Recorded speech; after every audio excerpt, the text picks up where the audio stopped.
ശരിയായ പരിവർത്തനത്തിലുള്ള ഉപകരണങ്ങളും സങ്കേതങ്ങളും തന്ത്രങ്ങളും ഒക്കെ നിങ്ങളുടെ കയ്യിലുണ്ടോ?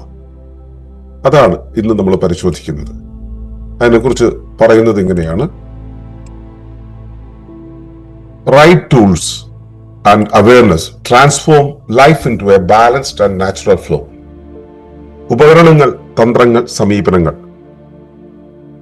നമ്മൾ ഇതില് പരിശോധിക്കുന്ന കാര്യങ്ങൾ ഇതാണ്: ആഴത്തിലുള്ള പ്രകൃതിബോധം എന്തിന് എങ്ങനെ നേടാമെന്നുള്ളത്, സ്വാവബോധം എങ്ങനെ സ്വായത്തമാക്കാമെന്നുള്ളത്, പ്രാണശക്തിയെ അറിഞ്ഞ് ആയാമം ചെയ്യുന്നത് എങ്ങനെ എന്ന്, ജീവിതത്തിന്റെ പാറ്റേൺ മാറ്റം എങ്ങനെ നേടാമെന്നുള്ള കാര്യങ്ങളൊക്കെയാണ് നമ്മൾ ഇന്നത്തെ ദിവസം സംസാരിക്കുന്നത്. ഓക്കെ, ഏവർക്കും നമസ്കാരം. ശുഭകരമാകട്ടെ, ഈ ദിനം സന്തോഷകരമാവട്ടെ, സൗഖ്യകരമാകട്ടെ, അനുഭവങ്ങളും അനുഭൂതികൾ നമ്മെ ഏവരെയും നയിക്കുമാറാകട്ടെ. നമ്മൾ കഴിഞ്ഞ ദിവസങ്ങളിലെല്ലാം തന്നെ എങ്ങനെയാണ് ആന്തരികവും ബാഹ്യവുമായിട്ടുള്ള മാറ്റങ്ങൾ ഉണ്ടാക്കേണ്ടത് എന്നുള്ളതിനെ കുറിച്ച്, ആ മാറ്റങ്ങളുടെ ആവശ്യകതയെക്കുറിച്ചും മാറ്റങ്ങൾ ഉണ്ടാക്കേണ്ടത് എങ്ങനെയാണെന്നുള്ളതിനെ കുറിച്ച് സംസാരിച്ചു. അപ്പൊ ഇന്ന് നമ്മൾ സംസാരിക്കുന്ന ഇതിന് ഈ ജീവിത പരിവർത്തനം നടക്കണമെങ്കിൽ അതിന് ശരിയായ ചില ടൂളുകൾ ആവശ്യമുണ്ട്. നമുക്കറിയാം, ആത്മയാനം എന്ന് പറയുന്നത് ഒരു ഉപകരണമാണ്, ഒരു വാഹനമാണ്. നമ്മളെ ഇവിടെ നിന്നും അവിടേക്ക് എത്തിക്കാൻ, എങ്ങോട്ടാണോ പോകേണ്ടത് അങ്ങോട്ടേക്ക് എത്തിക്കാൻ വേണ്ടി ഒരു വാഹനമാണ് നമ്മൾ പറഞ്ഞു. അപ്പോ അതെന്തൊക്കെയാണ്, ഉപകരണങ്ങൾ എന്തൊക്കെയാണ്, ഇതിലുപയോഗിക്കുന്ന സ്ട്രാറ്റജീസ് എന്തൊക്കെയാണ്, ഇതിന്റെ അപ്രോച്ചസ് എന്തൊക്കെയാണ് എന്നുള്ളതാണ് നമ്മൾ ഇവിടെ പരിശോധിക്കുന്നത്. അപ്പൊ നമ്മളിതിൽ കൈകാര്യം ചെയ്യുന്ന 3-4 കാര്യങ്ങളാണ്. ഒന്ന്, ഡീപ്പർ ഇക്കോളജി, പ്രകൃതിയെ ആഴത്തിൽ ബോധ്യപ്പെടുന്ന ഒരു അവസ്ഥ എന്താണ്, അതെന്താണ് എന്നുള്ളതാണ്. പിന്നെ സെൽഫ് അവയർനെസ് എന്നുള്ള സ്വാവബോധം എന്നുള്ള കാര്യങ്ങൾ എങ്ങനെയാണ് വർക്ക് ചെയ്യുന്നത് എന്നുള്ളത്. പിന്നെ ഇതിനെല്ലാം ചലിപ്പിക്കുന്ന പ്രാണനം എന്നുള്ളത്, പ്രാണനം എന്നുള്ള പ്രോസസ് എങ്ങനെയാണ് പ്രവർത്തിക്കാനുള്ള എന്താണ് എന്നുള്ളത്. അതുപോലെ തന്നെ ഇത് നമ്മുടെ ജീവിതത്തിൽ കൊണ്ടുവരണമെങ്കിൽ നമ്മൾ ഒരു പ്രത്യേക പരിശീലനത്തിലൂടെ, ജീവിതത്തിന്റെ പാറ്റേൺ മാറ്റം എന്നുള്ള ഒരു ആശയത്തിലൂടെ നമ്മൾ കടന്നു പോകേണ്ടതുണ്ട്.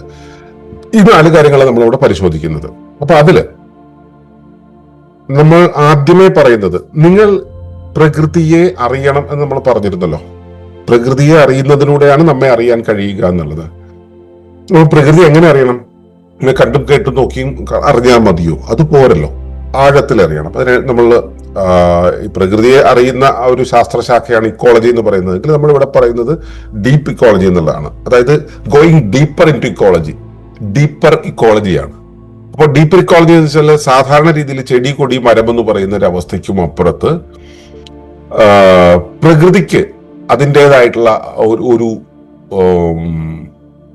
ഏകഭാവമുണ്ടെന്നും ആ ഏകഭാവം എന്നുള്ളത് മെയിൻറ്റെയിൻ ചെയ്യാനായിട്ട് അത് നിരന്തരം ശ്രമിക്കൂ എന്ന് പറയുന്നത് ഒരു സ്പിരിച്വൽ ഇക്കോളജിയുടെ ഒരു ലോകത്തെ കുറിച്ചാണ്.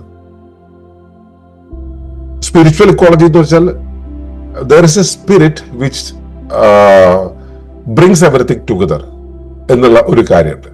ഇതിന് എല്ലാത്തിനെയും ഏകീഭാവത്തിൽ നിർത്തുന്ന എന്തോ ഒന്നുണ്ട്. ആ സ്പിരിറ്റിനെ, അതിനെയാണ് ആത്മീയത എന്ന് പറയുക. ആത്മീയതയുള്ള ഒരു പ്രകൃതിയെ നമ്മൾ മനസ്സിലാക്കേണ്ടതുണ്ട്. ആത്മീയത എന്താന്ന് പറയുമ്പോൾ നമ്മളിതിപ്പോ നമ്മൾ കുറെ വിശ്വാസങ്ങളുടെ പുറത്ത് പോകലല്ല, എങ്ങനെയാണ് ഈ സ്പിരിറ്റ് വർക്ക് ചെയ്യുന്നത് നമ്മൾ പല വിധത്തിൽ പഠിക്കുന്നുണ്ട്. അപ്പോ ആ സ്പിരിറ്റ് എന്ന് പറയുന്ന ഒരവസ്ഥ, ഇതിനെല്ലാം ഏകീഭാവത്തിൽ നിർത്തുന്നത്, ഇതെല്ലാം സെൽഫ് ഓർഗനൈസ് ചെയ്യുന്നത് എന്താണ്? അത് സ്പിരിറ്റ് എന്ന് വിളിക്കുമ്പോൾ സ്പിരിറ്റ് എന്ന് വിളിക്കാം, എന്നുവെച്ചാൽ ഹോളി സ്പിരിറ്റ് വെളിയിൽ നിന്നും വന്ന് ചെയ്യുന്നത് എന്നുള്ളത്. അതിനെ കുറച്ചുകൂടെ സാങ്കേതികമായും ശാസ്ത്രീയമായി ഔക്തികമായും നമ്മൾ മനസ്സിലാക്കുന്ന സമയത്ത് നമുക്ക് മനസ്സിലാവും, ജീവൻ എന്ന പ്രതിഭാസമാണ് ഈ സ്പിരിറ്റ് എന്നുള്ളത്. ജീവന്റെ കൂടിയ അളവിലുള്ള ഒരവസ്ഥ, അതിജൈവികതയാണ് ഈ സ്പിരിറ്റ് എന്ന് നമുക്ക് മനസ്സിലാവും.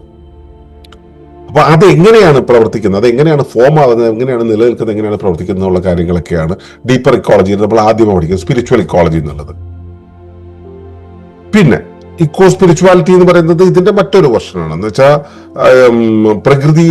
പ്രകൃതിയും നമ്മുടെ ബോധവും തമ്മിൽ, നമ്മുടെ ആത്മീയ ബോധവും തമ്മിൽ എങ്ങനെ കണക്ട് ചെയ്തിരിക്കുന്നു, നമ്മുടെ സ്പിരിച്വാലിറ്റി ഉണ്ട്. നമ്മുടെ സ്പിരിച്വാലിറ്റിയെ എങ്ങനെയാണ് പ്രകൃതിയുടെ സ്പിരിച്വാലിറ്റി ആയിട്ട് കണക്ട് ചെയ്യുന്നത് എന്നുള്ള കാര്യങ്ങൾ നമ്മളിവിടെ മനസ്സിലാക്കുന്നുണ്ട്.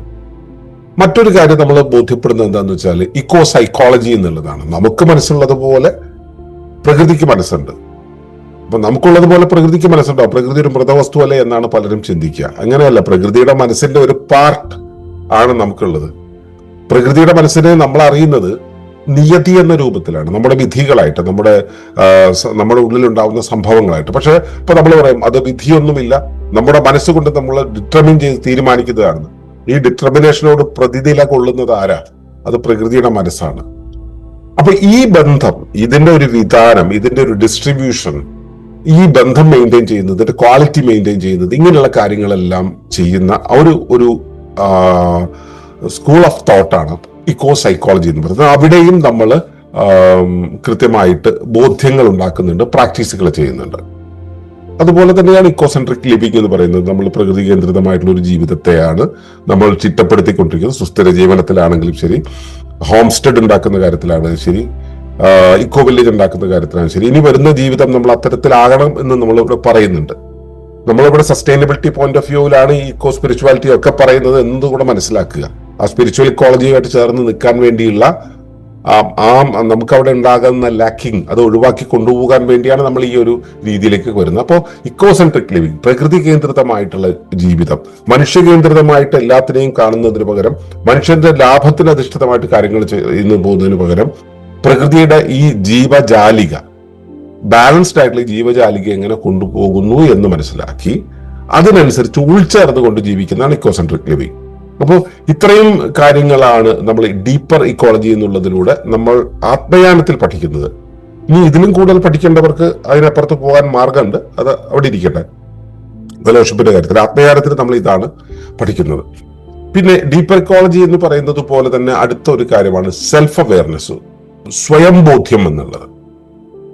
ആ സ്വയം ബോധ്യം ഉണ്ടാക്കാൻ വേണ്ടിയുള്ള നമ്മുടെ ടോട്ടൽ പ്രോസസ്സിന്റെ ഭാഗമായിട്ട് അപ്പയാനം എന്നുള്ളത് ഇപ്പോൾ വന്ന ഒരു പരിപാടിയാണ്. അപ്പയാനം എന്നുള്ളത് ഇപ്പോഴിട്ടൊരു പേരാണ്. നമ്മൾ നേരത്തെ 25-26 കൊല്ലം മുമ്പ് നമ്മൾ ഇൻട്രോസ്പെക്ഷൻ പ്രോഗ്രാം അല്ലെങ്കിൽ സ്വച്ഛിന്തന പരിപാടി എന്നുള്ള രീതിയിലായിരുന്നു നമ്മൾ റെഗുലർ ആയിട്ട് ഇവിടെ ഗുരുകുലത്തിൽ വെച്ച് നമ്മൾ ആ പരിപാടി നടത്തിയിരുന്നു.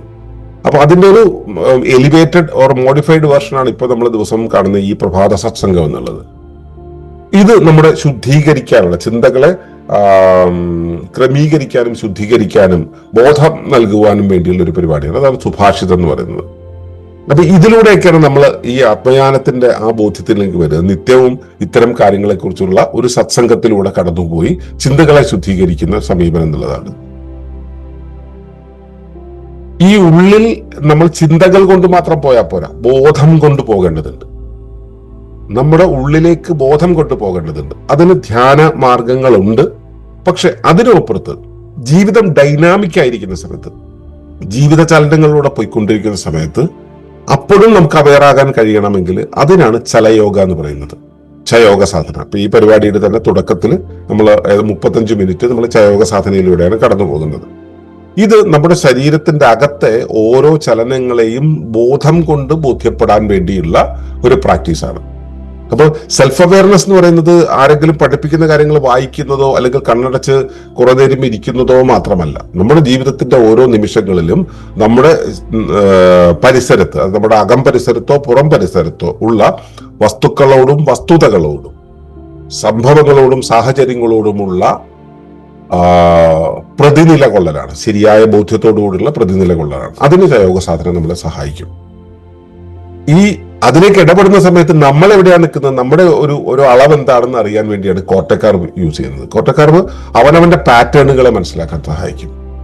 ആ പാറ്റേണുകളെ മാറ്റിയെടുക്കാനുള്ള പ്രാക്ടീസാണ്. പിന്നെ അടുത്ത് വരുന്നത് പാറ്റേൺ ഷിഫ്റ്റ് എന്ന് പറയുന്നത്, അത് മാറ്റിയെടുക്കാൻ വേണ്ടിയാണ്. പക്ഷെ അവയർനെസ് ഉണ്ടാക്കുന്നത്, സെൽഫ് അവയർനെസ് ഉണ്ടാക്കുന്നത് കോർട്ടക്കാർവാണ്. അപ്പോൾ ഈ സുഭാഷിതം, പിന്നെ നമ്മുടെ ധ്യാന രീതികള്, അതുപോലെ തന്നെ ചയോഗ സാധന, പിന്നെ കോട്ടക്കർവ്, ഇതെല്ലാം സെൽഫ് അവെയർനെസ് ഡെവലപ്പ് ചെയ്യാൻ വേണ്ടി നമ്മൾ മുൻപോട്ട് വയ്ക്കുന്ന കാര്യങ്ങളാണ്. അപ്പൊ ഇതെല്ലാം കാര്യങ്ങൾ നമ്മൾ മുൻപോട്ട് വെക്കുന്ന സമയത്ത്, നമ്മൾ ഈ കാര്യത്തിലൂടെ പോകുന്ന സമയത്ത് ആരാണ് ഇതിനെ ചലിപ്പിക്കുന്നത്? നമുക്കറിയാം, അത് പ്രാണനാണ്. ഈ പ്രാണൻ എന്നുള്ളത് കയറുന്നു, അകത്ത് ചലനങ്ങൾ ഉണ്ടാക്കുന്നു, ഇറങ്ങിപ്പോകുന്നു എന്നുള്ള ഒരു കാര്യമാണെങ്കിൽ പോലും ഈ പ്രാണനകത്ത് കയറി വെളിയിലേക്ക് ഇറങ്ങുന്ന ആ ടോട്ടൽ പ്രോസസ്സിനകത്തെ ഓരോ വളവിലും തിരിവിലും ഇത് നമ്മുടെ ഭാവിയെ, നമ്മുടെ നിലയെ, നമ്മുടെ പ്രവർത്തന രീതിയെ സ്വാധീനിക്കുന്നുണ്ട്. അതുകൊണ്ട് തന്നെ ഈ ടോട്ടൽ പ്രോസസ്സിനെ നമ്മൾ വിളിക്കുന്ന പേരാണ് പ്രാണനം എന്ന്. പ്രാണനെ എടുത്ത് വെളിയിലേക്ക് വിടുന്നതിനിടയിൽ ശരീരത്തെ, ജൈവികതയെ അതെങ്ങനെ സ്വാധീനിക്കുന്നു എന്നുള്ള ആ ഒരു പ്രോസസ്സിനെയാണ് പ്രാണായാമം എന്ന് പറയുക. നമ്മളിവിടെ പഠിക്കുന്ന, ആത്മയാനത്തിൽ പഠിക്കുന്ന, പ്രാക്ടീസ് ചെയ്യുന്ന ഒരു പ്രധാനപ്പെട്ട കാര്യം എന്ന് വെച്ചാൽ പ്രാണനമാണ്. അതിന് പ്രാണനത്തിൽ ആദ്യം നമ്മളെന്ന് വെച്ചാൽ പ്രാണൻ എന്താണെന്നുള്ളതിനെ കുറിച്ചുള്ള അടിസ്ഥാന അറിവ് നേടലാണ്. അത് ആദ്യം ബൗദ്ധികമായിട്ട് നമ്മൾ ഇത്തരം അധര വ്യായാമത്തിലൂടെ മാത്രമേ നമുക്കത് അറിയാൻ കഴിയുള്ളൂ. അതെന്താണെന്ന് നമ്മൾ പരിചയപ്പെട്ട് കഴിയുമ്പോൾ പിന്നെന്താന്ന് വെച്ചാൽ ഈ ശ്വാസം, ഊർജം, നമ്മുടെ അനുഭവം, ഇങ്ങനെയുള്ള കാര്യങ്ങളെ കുറിച്ച് തിരിച്ചറിയുന്ന രീതിയിലുള്ള നിരീക്ഷണങ്ങളാണ്. ഇപ്പൊ നമ്മൾ ആനാപാനസതി എന്നൊക്കെ പറയുന്നത് പോലെയുള്ള നിരീക്ഷണങ്ങളിലൂടെ ശ്വാസത്തെ പരിചയപ്പെട്ടുകൊണ്ട്, ശ്വാസത്തെ അനുഭവിച്ചുകൊണ്ട്, അനുഭൂതിയിലായിക്കൊണ്ട് അതിനെ ബോധ്യപ്പെടുന്ന ഒരു അവയർനെസ് സിസ്റ്റമാണ് അടുത്തത്. അതിനുശേഷമാണ് അത് എങ്ങനെ, ഇതിപ്പോ നമ്മൾ ശ്രദ്ധിക്കുകയാണ്, പ്രാണൻ തനിയെ അതിന്റെ വഴിക്ക് എങ്ങനെ കയറി പോകുന്നു എന്നുള്ളത് ശ്രദ്ധിക്കുകയാണ് ആദ്യം ചെയ്യുക. അതിനുശേഷം അതിനെ നമുക്ക് വേണ്ടുന്ന വിധത്തിൽ എങ്ങോട്ടേക്ക് തിരിച്ചു വിടണം. ദശനാടികളെ മാത്രമേ നമുക്ക് കൈകാര്യം ചെയ്യുള്ളൂ. അതിനുശേഷമുള്ള ഉപനാടികളിലൂടെ കൈകാര്യം ചെയ്യാൻ നമുക്ക് കഴിയില്ല. ദശനാടികളിലൂടെ പ്രാണൻ എങ്ങനെയാണ് പ്രവർത്തിക്കുന്നത് എന്ന് സ്വേച്ഛ കൊണ്ട് കൈകാര്യം ചെയ്തു പോകുന്ന ഒരു രീതി. നമ്മുടെ ഇച്ഛകൾ കൊണ്ട് തന്നെ നമുക്ക് ആ പ്രാണനെ ഗതി തിരിച്ച് എവിടേക്ക് കൊണ്ടുപോകണം എന്നുള്ള കാര്യങ്ങൾ പ്രാക്ടീസ് ചെയ്യലാണ് മൂന്നാമത്തെ സ്റ്റെപ്പ്. നാലാമത് അതിനെ ഈ കൈകാര്യം ചെയ്യാൻ പഠിച്ചു കഴിഞ്ഞാൽ പിന്നെ നമുക്ക് വേണ്ടും വിധം അതിനെ ദിശയിലേക്ക്, എന്ന് വെച്ചാൽ ഊർധ ദിശയിലേക്ക് കൊണ്ടു നിർത്തുന്ന, പ്രാണനെ പോസിറ്റീവ് ആക്കി നിർത്തുന്ന, പോസിറ്റീവേഷനിലേക്ക് കൊണ്ടുപോകുന്ന, ജീവിതത്തെ പോസിറ്റീവ് ആക്കുന്ന ആ ഒരു പ്രോസസ്സിലൂടെയാണ് പിന്നെ കൊണ്ടുപോവുക. അപ്പോൾ പ്രാണനത്തെ ആദ്യം നമ്മൾ പരിചയപ്പെടുന്നു, പിന്നെ അതിനെ അനുഭവിക്കുന്നു, പിന്നെ അതിനെ കൈകാര്യം ചെയ്യാൻ പഠിക്കുന്നു. മൂന്നാമത് നമുക്ക് ഗുണകരമായ രീതിയിൽ അതിനെ തിരിച്ചു വയ്ക്കാൻ പഠിക്കുന്നു. ഇതാണ് പ്രാണനം എന്നുള്ള പ്രോസസ്സ് കൊണ്ട് നമ്മൾ ചെയ്യുന്നത്. അടുത്തൊരു കാര്യം, ആദ്യം ഞാൻ പറഞ്ഞു, സെൽഫ് അവയർനെസിന്റെ ആ ഒരു മാറ്റം സൃഷ്ടിക്കുക എന്നുള്ളത്. ആ മാറ്റം സൃഷ്ടിക്കാൻ നമ്മൾ ഉപയോഗിക്കുന്ന ടൂളിന്റെ പേര് പാറ്റേൺ ഷിഫ്റ്റ് പ്രോട്ടോകോൾ എന്നുള്ളതാണ്. PSP എന്ന് പറയും. ആ പാറ്റേൺ ഷിഫ്റ്റ് പ്രോട്ടോകോൾ എന്ന് പറയുന്ന ആ ഒരു പ്രോസസ്സിൽ നമ്മൾ ഈ ജീവിതത്തിൽ നമുക്കൊരു ക്രമം ഉണ്ടല്ലോ. രാവിലെ എഴുന്നേൽക്കുന്നു, നമ്മളൊരു കാര്യങ്ങൾ ചെയ്യുന്നു, വൈകുന്നേരം ആകുന്നു, കിടന്നുറങ്ങുന്നു. പിറ്റേ ദിവസം നോക്കിയാൽ ഇതും അതും തമ്മിൽ വലിയ വ്യത്യാസമൊന്നും കാണില്ല. എല്ലാ പ്രാവശ്യവും നമ്മൾ ചെയ്യുന്നതിന് രീതി ഉണ്ടാവും. ഇപ്പൊ ഇതിലൊക്കെ നിത്യജീവിതത്തിലെ കാര്യങ്ങളിൽ മാറ്റം വരുന്നവരിൽ പോലും ചെയ്യുന്നതിന് ഒരു പാറ്റേൺ ഉണ്ട്. അപ്പോ നമ്മൾ ഇവിടെ ചെയ്യുന്നതെന്ന് വെച്ചാൽ, PSP നമ്മൾ ചെയ്യുന്നത് വെച്ചാൽ, നമ്മളൊരു പുതിയ പാറ്റേൺ പരിചയപ്പെടുത്തുന്നു. ബോധപൂർവം ഒരു 42 ദിവസം കൊണ്ട് ബോധപൂർവം അത് ചെയ്ത് നമ്മൾ ശരീരത്തിൽ ഒരു പുതിയ ന്യൂറൽ പാത്വേ ഉണ്ടാക്കിയെടുക്കുന്നു. ആ ന്യൂറൽ പാത്വേ ഉണ്ടാക്കിയെടുക്കുന്നതിനകത്ത് നമുക്ക് എങ്ങനെ ഓരോ കാര്യങ്ങളെ മാറ്റിയും മറിച്ചും വെക്കാം, നമ്മുടെ ശീലങ്ങളിൽ ഓരോ കാര്യങ്ങളെ എങ്ങനെ റീപ്ലേസ് ചെയ്യാന്നുള്ളത് ഈ 42 ദിവസം കൊണ്ട് നമ്മൾ പഠിക്കുന്നുണ്ട്. ആദ്യം 21 ദിവസമാണ്, പിന്നീട് 42 ദിവസത്തേക്ക് കൂടെ പ്രാക്ടീസ് ചെയ്യണം. അപ്പോൾ ജീവിതത്തിന്റെ ഒരു അടിസ്ഥാന ക്രമം, രാവിലെ എഴുന്നേൽക്കുന്ന സമയം മുതൽ വൈകിട്ട് കിടക്കുന്ന സ്ഥലം വരെ ഓരോ സമയത്തും എന്ത് ചെയ്യണം എന്നുള്ള കാര്യത്തിൽ അവെയറായി കാര്യങ്ങൾ ചെയ്യുന്ന ഒരു അവസ്ഥയാണ്. അപ്പൊ അത് അവെയറായി നമ്മൾ ഇരുന്നു കൊണ്ട് ചെയ്യുന്ന രാവിലെയും വൈകിട്ടും ഓരോ അരമണിക്കൂറാണ്. ഇരുന്നുകൊണ്ട് കുറച്ച് എഴുതാനുണ്ടാവും, കുറച്ച് നിരീക്ഷിക്കേണ്ടാവും, കുറച്ച് വായിക്കേണ്ടാവും, കുറച്ച് കേൾക്കാനുണ്ടാവും. ഇങ്ങനെയുള്ള കാര്യങ്ങളിലൂടെയാണ് പോകുന്നത്. അത് കഴിഞ്ഞാൽ ഈ ടൂളുകൾ ഇല്ലാതെ തന്നെ നമ്മളെ ബോധം കൊണ്ട് അവെയർ ആയിരിക്കുന്ന ഒരു അവസ്ഥയാണ് ബാക്കിയുള്ള സമയത്ത്. അങ്ങനെ 42 ദിവസത്തോളം പോയി കഴിയുമ്പോൾ നമ്മൾ അവയർനെസിന്റെ ഒരു ലോകത്ത് ജീവിക്കാൻ തുടങ്ങും. എല്ലാവർക്കും ജീവിക്കാൻ കഴിയുമോ? ഇല്ല. താളാത്മകർക്ക് പറ്റും, യൗക്തികർക്ക് അത് പറ്റില്ല. അപ്പൊ യൗക്തികർക്ക് കൂടുതൽ പ്രാക്ടീസ് വേണ്ടി വരും. അപ്പോൾ അത്തരത്തിലുള്ള ഒരു ക്രമം നമ്മൾ ബോധ്യപ്പെടുന്ന ഒരു കാര്യമാണ്. വർക്ക് ബുക്കുകൾ ഉണ്ടാവും, ഓഡിയോസ് ഉണ്ടാവും, ടെക്സ്റ്റ് ഉണ്ടാവും, അങ്ങനെ പല കാര്യങ്ങളുണ്ടാവും. ഇവയിലൂടെ എല്ലാം കടന്നു പോകുന്ന ഒരു പരിപാടിയാണ് ഈ പാറ്റേൺ ഷിഫ്റ്റ് പ്രോട്ടോകോൾ എന്നുള്ളത്. രാവിലെയും വൈകിട്ടും അരമണിക്കൂർ വീതം അവനവൻ താമസിക്കുന്ന ഇടത്ത് നമുക്ക് ചെയ്യാൻ കഴിയും. അപ്പൊ അതിൽ ആദ്യം 14 ദിവസം കൊണ്ടാണ് നമ്മൾ ആ ഫ്രെയിം വർക്ക് പഠിക്കുന്നത്. 14 ദിവസം കൊണ്ട് പഠിച്ചു കഴിഞ്ഞാൽ പിന്നെ നമ്മൾ പിന്നെയുള്ള 7 ദിവസം അതിനകത്തേക്ക് ഈ പാറ്റേൺ ഷിഫ്റ്റ് എന്ന് പറയുന്ന ആ ഒരു പ്രോസസ്സിലേക്ക് നമ്മുടെ ജീവിതത്തിൽ മാറ്റം വരുത്തേണ്ടുന്ന ഒരു വിഷയത്തെ പരിചയപ്പെടുത്തുന്നു. എല്ലാവരും പ്രധാനപ്പെട്ട കാര്യം പിന്നെ ചെയ്യാന്ന് വെക്കലാണ് പ്രൊക്രാസ്റ്റിനേഷൻ എന്നുള്ളത്. ഈ പ്രൊക്രാസ്റ്റിനേഷനെ അതിജീവിക്കാൻ നമ്മൾ എന്താ ചെയ്യേണ്ടത് എന്നുള്ളതാണ് അടുത്ത 7 ദിവസം നമ്മൾ ഈ PSP ഫ്രെയിംവർക്കിലൂടെ നമ്മൾ പഠിക്കുന്നത്. അപ്പോൾ പ്രാക്ടിക്കലി നമ്മളൊരു കാര്യത്തെ എങ്ങനെ ചെയ്യണം എന്നുള്ളത് പഠിച്ച് ബോധ്യമാകുന്ന സമയത്ത് പിന്നെ നമ്മൾ പതുക്കെ നമ്മുടെ ഉള്ളിലെ സന്തോഷം നിലനിർത്താൻ എന്താ ചെയ്യേണ്ടത്, നമ്മുടെ വികാരങ്ങളെ ബൗദ്ധികമായി ഉപയോഗിക്കേണ്ടത്, വൈകാരിക ബുദ്ധി എങ്ങനെയാണ് നമ്മൾ കൈകാര്യം ചെയ്യുക, അല്ലെങ്കിൽ വൈകാരിക സൗന്ദര്യം എന്നുള്ള അവസ്ഥയിലേക്ക് എങ്ങനെയാണ് എത്തിക്കേണ്ടത്, നമ്മുടെ ജീവിതത്തിൽ എപ്പോഴും പോസിറ്റിവിറ്റി എങ്ങനെയാണ് നിലനിർത്തേണ്ടത്, പിന്നെ ആരോഗ്യത്തെ എങ്ങനെയാണ് നിലനിർത്തേണ്ടത്, കാർഷികമായിട്ട് നമ്മൾ സുസ്ഥിര കൃഷി എങ്ങനെയാണ് ചെയ്യേണ്ടത്, അതുപോലെ തന്നെ മറ്റേ ദാമ്പത്യമുണ്ടല്ലോ, ദാമ്പത്യം ബന്ധങ്ങൾ തുടങ്ങിയത്, ആ ബന്ധങ്ങളിൽ എങ്ങനെയാണ് തുലനത കൊണ്ടുവരേണ്ടത്, അതുപോലെ തന്നെ കുഞ്ഞുങ്ങളെ വളർത്തേണ്ടത് എങ്ങനെയാണ്, പിന്നെ ജീവിതത്തിൽ ക്രമവും സ്വാഭാവികമായിട്ടുള്ള ഒഴുക്കും ഹഡിൽസ് ഇല്ലാതെ കൊണ്ടുപോകേണ്ടത് എങ്ങനെയാണ്, അതുപോലെ തന്നെ ജീവശക്തിയെ ഏകീകരിച്ച് കൊണ്ടുപോകേണ്ടത് എങ്ങനെയാണ്, പിന്നെ സമ്പത്ത് ഉണ്ടാക്കേണ്ടതും നിലനിർത്തേണ്ടതും എങ്ങനെയാണ്, പിന്നെ സ്വാശ്രയത്വം നേടേണ്ടത്, അങ്ങനെ ഒട്ടേറെ വിഷയങ്ങളിൽ ഇത് നമുക്ക് പ്രയോഗിക്കാൻ പറ്റും. ആ ഒരു ഫ്രെയിം വർക്കാണത്. അത് നമ്മളെ പഴയ ടേപ്പ് റെക്കോർഡറും കാസറ്റും ഉണ്ടല്ലോ, അതുപോലെ ആ ടേപ്പ് റെക്കോർഡർ അല്ലെങ്കിൽ കാസറ്റ് പ്ലെയർ ഡെക്ക് ഉണ്ടെങ്കിൽ അതിനകത്തേക്ക് നമുക്ക് ഇഷ്ടമുള്ള കാസറ്റ് ഇറക്കി വെച്ചിട്ട് പ്ലേ ചെയ്യാം. അത് കഴിയുമ്പോൾ അത് മാറ്റിയിട്ട് അടുത്തത് ഇടാം. അതുപോലെ ഈ frame work, PSP frame work എന്ന് പറയുന്നത് ജീവിതത്തിന്റെ ഒരു അടിസ്ഥാന ക്രമീകരണം തരുന്ന ഒരു പ്രാക്ടീസ് സിസ്റ്റമാണ്. അതിനകത്തേക്ക് നമുക്ക് ഈ പറയുന്ന എന്ത് വിഷയം വേണമെങ്കിലും ഇട്ടുകൊടുക്കാം. അപ്പോൾ ഈ വിധത്തിലാണ് ചെയ്യുക. ഇത് വീട്ടിലിരുന്ന് ചെയ്യേണ്ട കാര്യം. ഇപ്പോൾ ആത്മയാനത്തിന്റെ ഭാഗമായിട്ട് ഇത് എങ്ങനെയാണെന്ന് പഠിപ്പിച്ചു കൊടുക്കുമെങ്കിലും ഇത് പ്രാക്ടീസ് ചെയ്യുന്നത് അവനവന്റെ വീട്ടിലിരുന്നിട്ടാണ്. ഇത് ചെയ്തു പോകുന്നതിനാണ് അതിലേക്ക് കയറി പോകാൻ കഴിയുക. അപ്പോ മനസ്സിലാക്കുക, നമ്മൾ ഈ ഇവിടെ ഉപയോഗിക്കുന്ന സങ്കേതം അല്ലെങ്കിൽ സമീപനം എന്ന് പറയുന്നത് ഒന്ന് ഡീപ്പറായിട്ട് കാര്യങ്ങളെ കാണുക എന്നുള്ളതാണ്. കാര്യങ്ങളെ ബോധ്യപ്പെടുക, അതിന്റെ തിയറിറ്റിക്കൽ നെറ്റ്വർക്കിലൂടെ പോവുക, സ്പിരിച്വൽ ഇക്കോളജിയെ മനസ്സിലാക്കുക, ഇക്കോ സൈക്കോളജിയെ മനസ്സിലാക്കുക, ഇക്കോ സെൻട്രിക് ലിവിംഗ് പ്രാക്ടീസ് ചെയ്യുക എന്നുള്ളതാണ് ആദ്യ ഘട്ടം. രണ്ടാമത്തെ ഘട്ടം എന്ന് പറയുന്നത് സെൽഫ് അവയർനെസ് നേടുക എന്നുള്ളതാണ്. അത് സുഭാഷിതം, ശയോഗ, കൊട്ടക്കാവ് തുടങ്ങിയ കാര്യങ്ങളിലൂടെ കടന്നു പോകുമ്പോൾ നമുക്ക് ആ കാര്യങ്ങൾ കരഗതമാകും. മൂന്നാമത്തത് പ്രാണനമാണ്. പ്രാണനം എന്ന് പറയുന്നത് പ്രാണനെ അറിഞ്ഞ് ആദ്യം കേട്ടറിഞ്ഞ് പിന്നെ അനുഭവിച്ചറിഞ്ഞ് പിന്നെ അതിനെ കൈകാര്യം ചെയ്യാൻ പഠിച്ച് പിന്നെ നമുക്ക് വേണ്ടുന്ന രീതിയിൽ അതിന് വഴി തിരിച്ചു വിടുക എന്നുള്ളതാണ്.